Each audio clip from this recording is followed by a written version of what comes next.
financial planner and legal practitioner. And so this evening, I'm looking at 7 financial lessons 2025 is already teaching us. So the money lessons that I have learned and I'm learning that 2025 is teaching me and also other people. Now we're in like the middle of September, and so we know that 2025 is not yet over. But then there are certain money lessons that I believe are too powerful for us to ignore.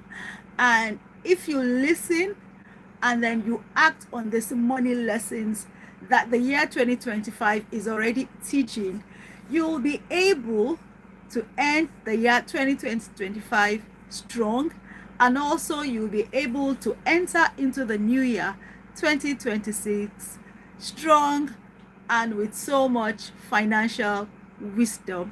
So what are these money lessons that 2025 is already, teaching us, so to say? And I'll say the first one is that inflation is still real. In fact, from the beginning, January of this year, we have been experiencing inflation.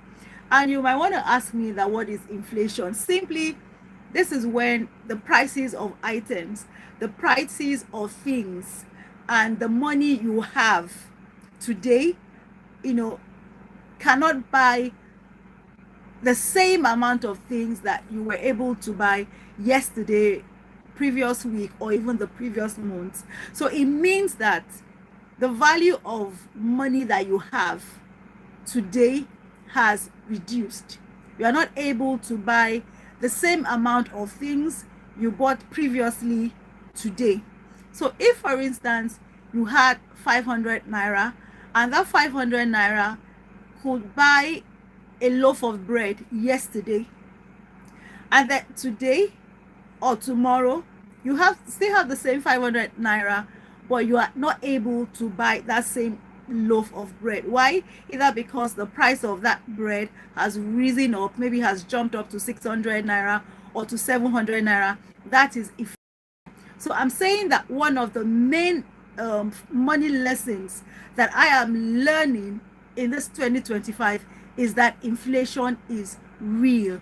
And what this means for you, what this means for me, is that we need to budget. We need to plan our money.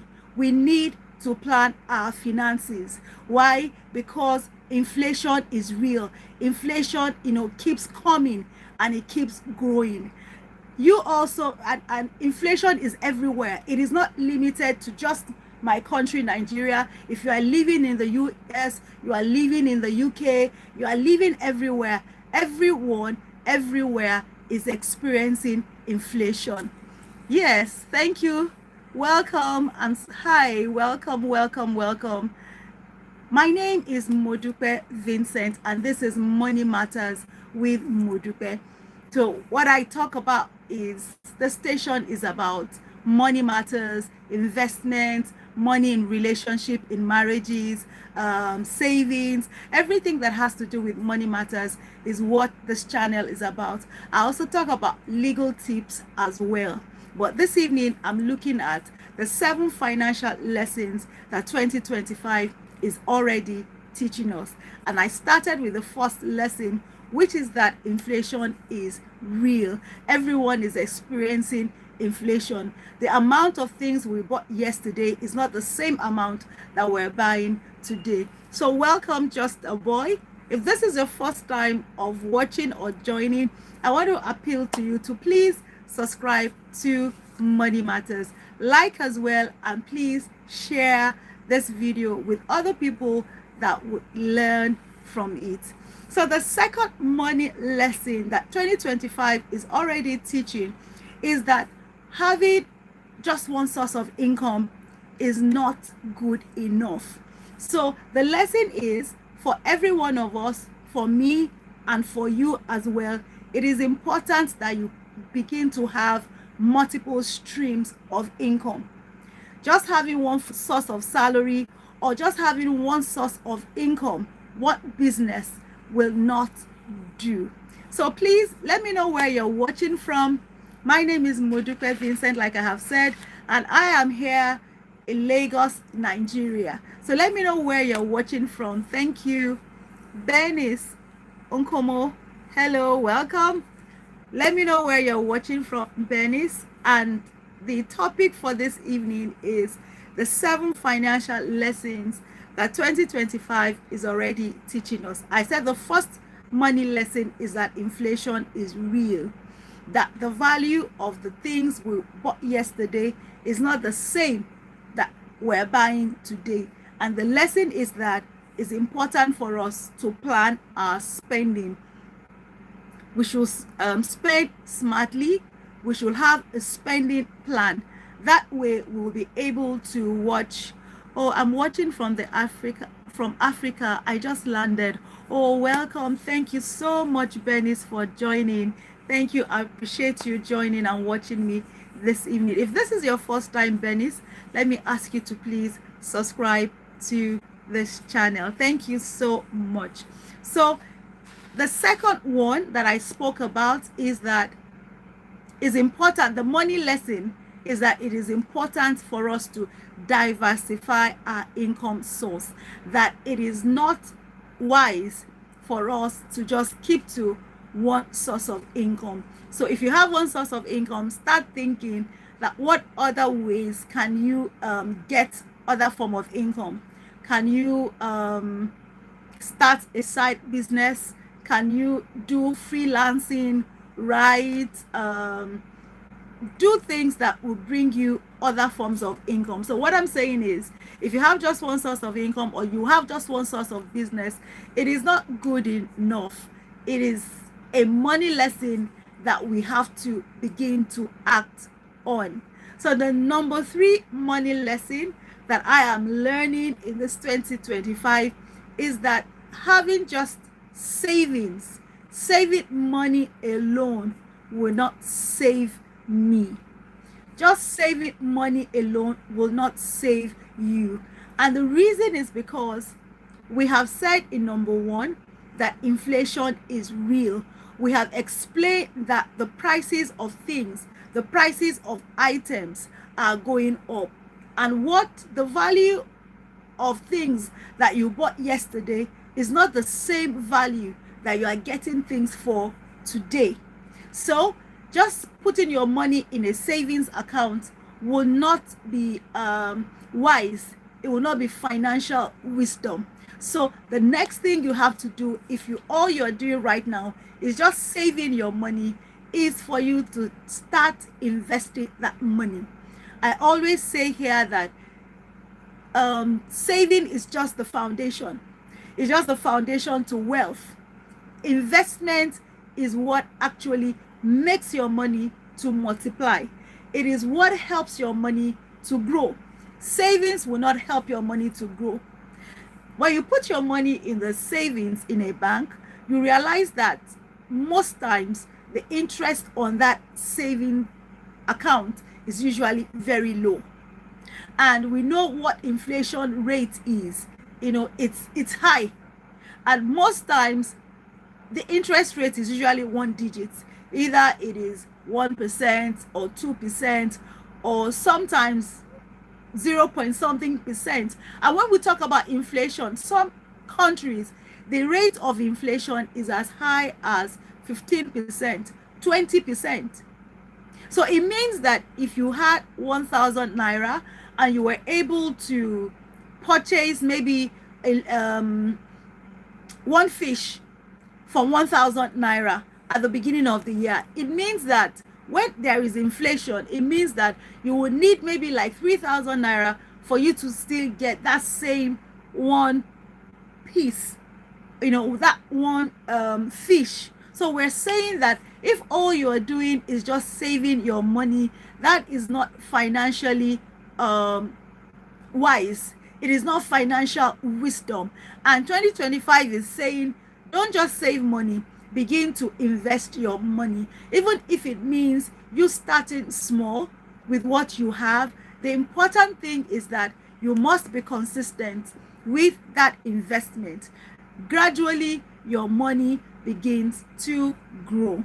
So, number 4 money lesson that 2025 is teaching me and I'm able to share with other people is that when you have debts, I mean DEBT, that is debts, that it can either drown your finances or it can either how do I put it?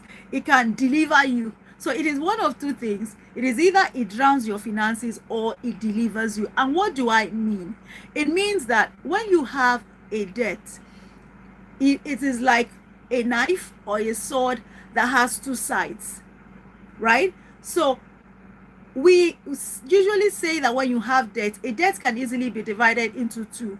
You can either say there is a good debt or there is a bad debt. A bad debt is a debt that maybe you get a loan or you get a mortgage or you get a cash advance or salary advance, and then you use it on consumables, you use it on items that will no longer, that once you have spent that money on, it will no longer generate money for you.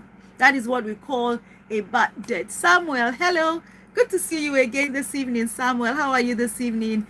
We're looking at 7 financial lessons that 2025 is already teaching us. I don't know what lesson are you learning from this 2025 money lesson. You can drop it in the chat.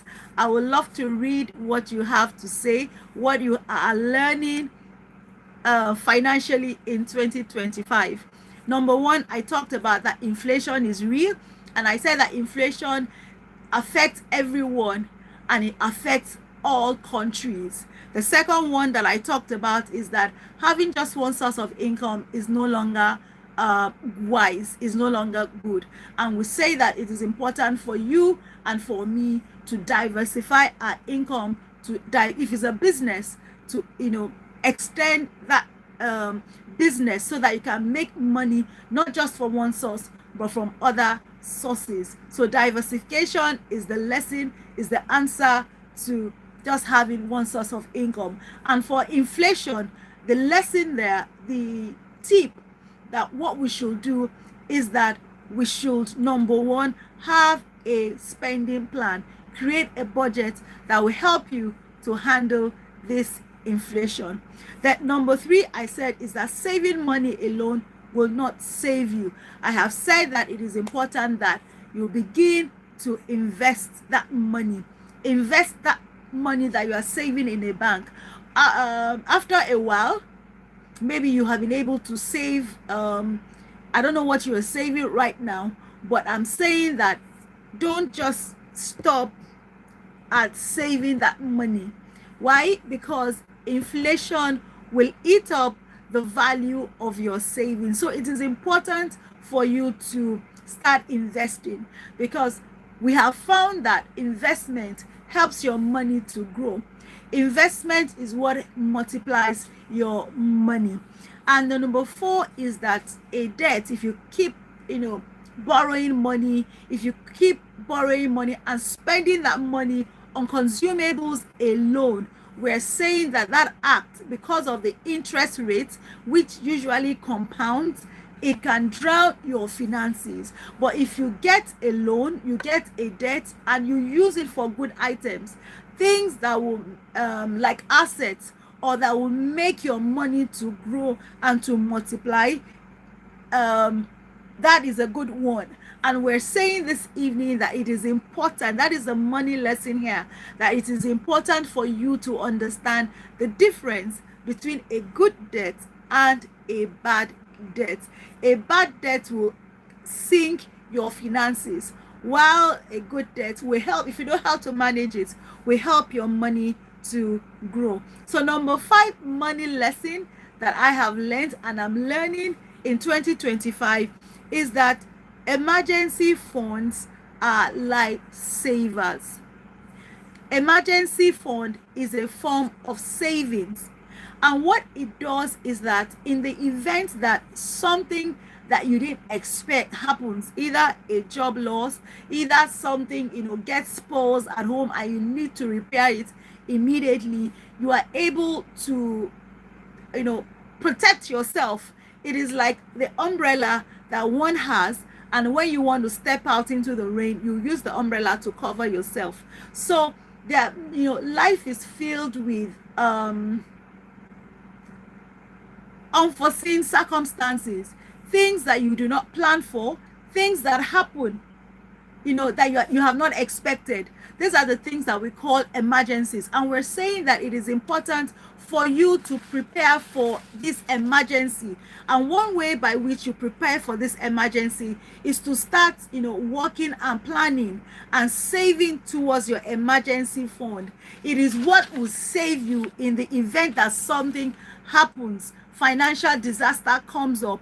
Maybe something, we're not praying that will have or we experience any of these emergencies, but it is financial wisdom for us to protect our finances, for us to protect the things that we have.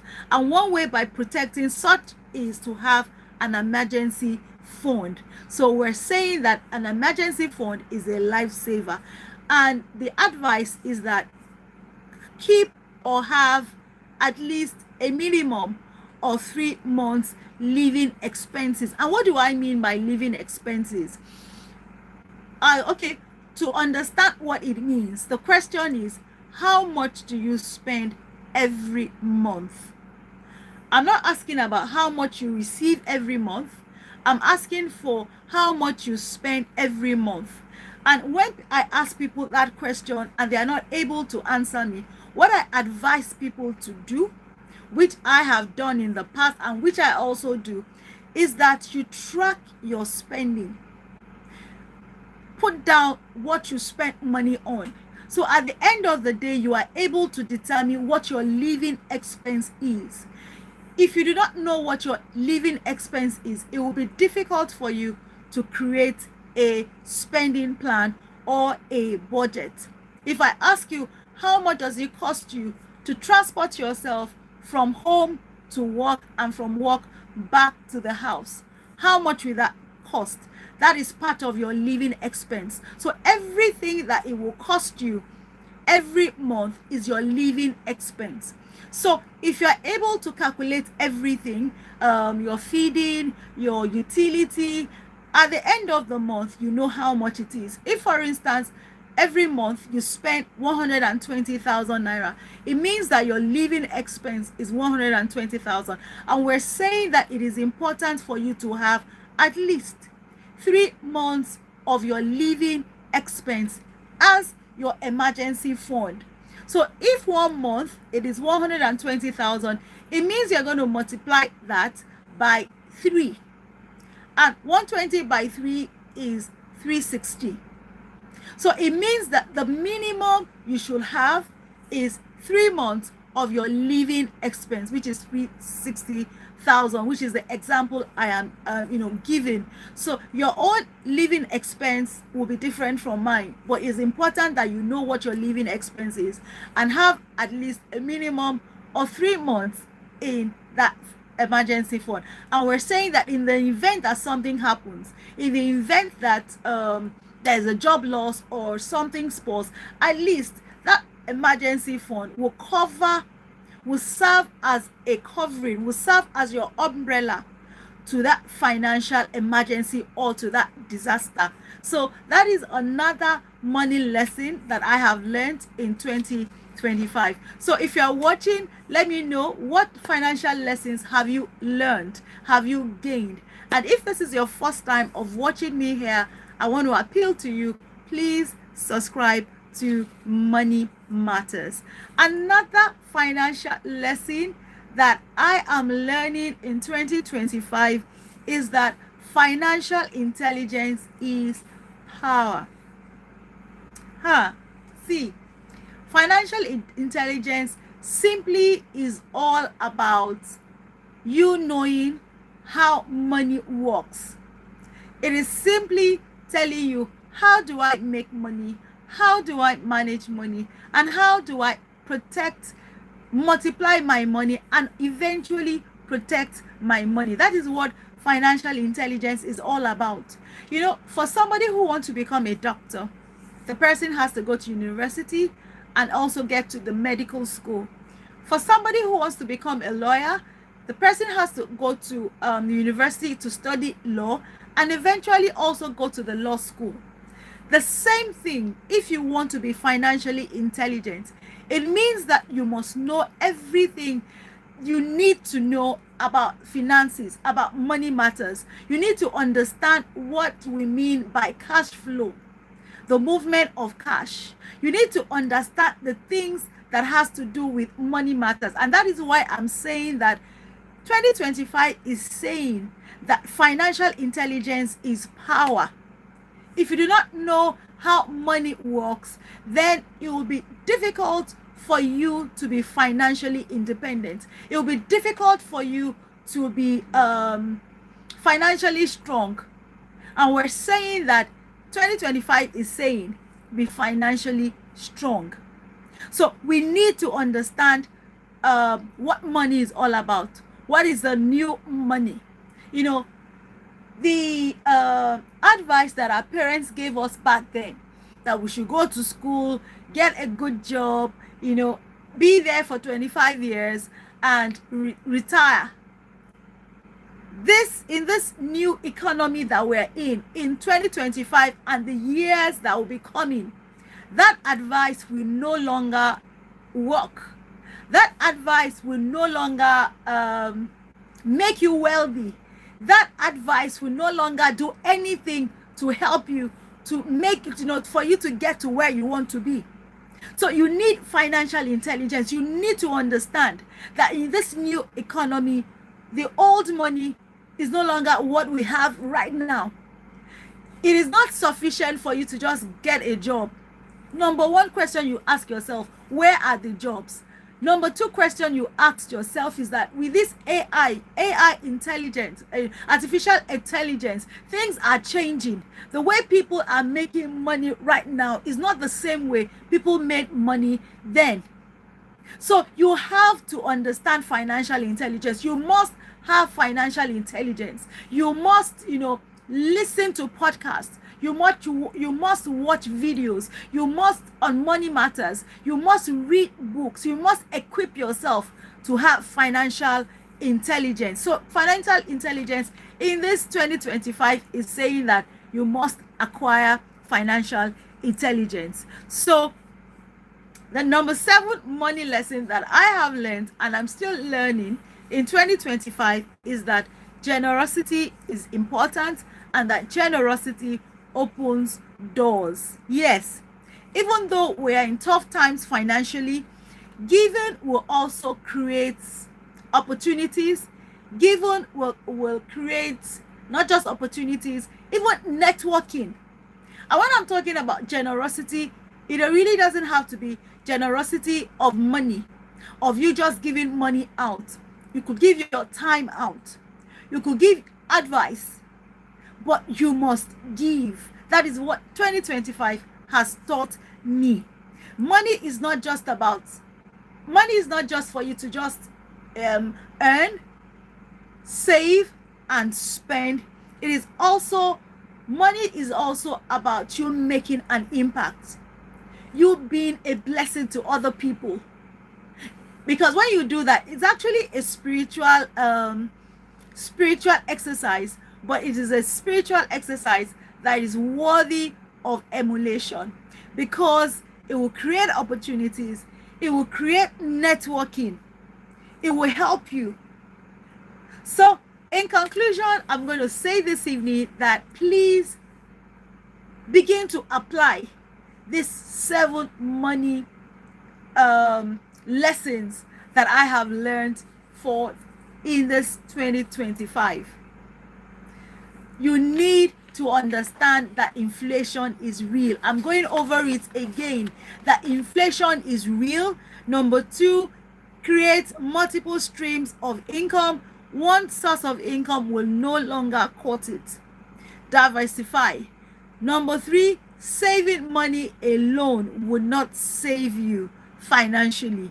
Number 4, that when you have a debt, it is either a good one or a bad one, that a bad debt will drown you financially while a good one will deliver you. Number 5 is that emergency fund will save you. So it is important, if you don't have an emergency fund, start working towards it. Start planning towards it. And I said at least have a minimum of 3 months emergency fund. Number 6 is that financial intelligence is power. It is key in this new economy. We must understand how to make money, how to manage our resources, and how to multiply our resources. And that is why I'm going to say, please subscribe to Money Matters. I talk about money matters, the tips, what we need to know, spending, investment, budgeting, money in relationship, even as the ember periods are here and we're moving towards Christmas. I have started to talk about how we can spend and enjoy our Christmas without overspending, and things like that. And I have said the 7th one is generosity opens doors. So once again, I want to say a very big thank you for joining me this evening. Dennis, thank you. Samuel, thank you so much. Just a boy, thank you so much. And I'll be back tomorrow morning. Saturdays, the live is usually in the morning from 10 a.m. and I'll be looking at another money matter. But I want to ask you, if you have anything that you want me to talk about, please put it in the chat, in the comment section. I attend and I respond to all comments, and that will help me to know what it is that you want me to talk about. So once again, thank you so much everyone for joining me on this live. Be money wise. Thank you. God bless you. I'll see you at the top and see you tomorrow morning at 10 a.m. for another topic. Bye.